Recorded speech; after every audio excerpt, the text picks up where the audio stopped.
आपल्याला दशांश चिन्ह असणाऱ्या संख्येचा काय करायचा आहे? तर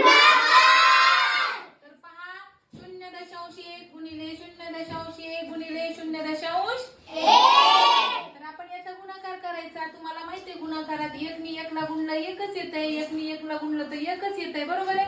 1 नी कितीही वेळेस गुणलं 1 गुणिले 1 गुणिले 1 बरोबर किती 1च येणार आहे.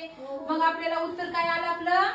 1. मग आता दुसरी स्टेप काय करायची आहे आपल्याला की दशांश चिन्हाच्या नंतर किती संख्या आहेत तेवढे शून्य आपल्याला देऊन टाकायचे आहेत. दशांशानंतर किती आहे अंक? 1. हे 1 हे 2 आणि हे 3 म्हणजे आपल्याला किती संख्येच्या अगोदर दशांश चिन्ह द्यायचे तर 3. आता याला सुद्धा पकडायचं. हे 1 हे 2 हे 3 दशांश चिन्ह द्या आणि शून्य लिहून टाका. झालं उत्तर. सोपं आहे की नाही? दुसरं गणित पहा. 0.2 गुणिले 0.001 गुणिले 0.3 आता आपण गुणाकार करूया. 2 नी 1 ला गुणलं 2 मग 2 नी 3 ला गुणलं 2 किती आले?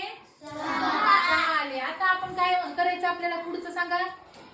दशांशच्या नंतर किती अंक आहेत तेवढे मोजायचे. मग आता मोजा दशांशच्या नंतरचे बघ का. हे 1 2 3 4 5 किती? 5 संख्येच्या आधी आपल्याला दशांश चिन्ह द्यायचं आहे. असं उलट 1 2 3 4 5 दशांश चिन्ह देऊन शून्य लिहायचं. झालं उत्तर. सोपं आहे का नाही रे? आता तिसरं एक सोडून दाखवते. 0.3 गुणिले 0.04 गुणिले 0.001 करा गुणाकार. 3 चोक 12 1 12. आता मोजायचं काय आपल्याला दशांशच्या नंतरचे अंक बघा. 1 2 3 4 5 6 आता हे 2 धरायचे बरं का त्याच्यामध्ये. 6 संख्येच्या आधी आपल्याला काय द्यायचं आहे? दशांश चिन्ह. मग आता हे पण मोजायचं. 1 2 3 4 5 6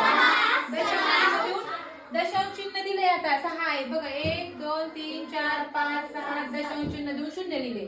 तर आता हे अशा प्रकारे तुम्हाला समजले का मला हे सांगा. समजलं? आता तुम्हाला हे सोडून दाखवायचे. तुम्हाला हे तुम्ही सोडवायचे. पटकन कसं सोडवता मला बघायचे. तुमचा टाइम सुरू होतोय आता. फास्ट सोडवा.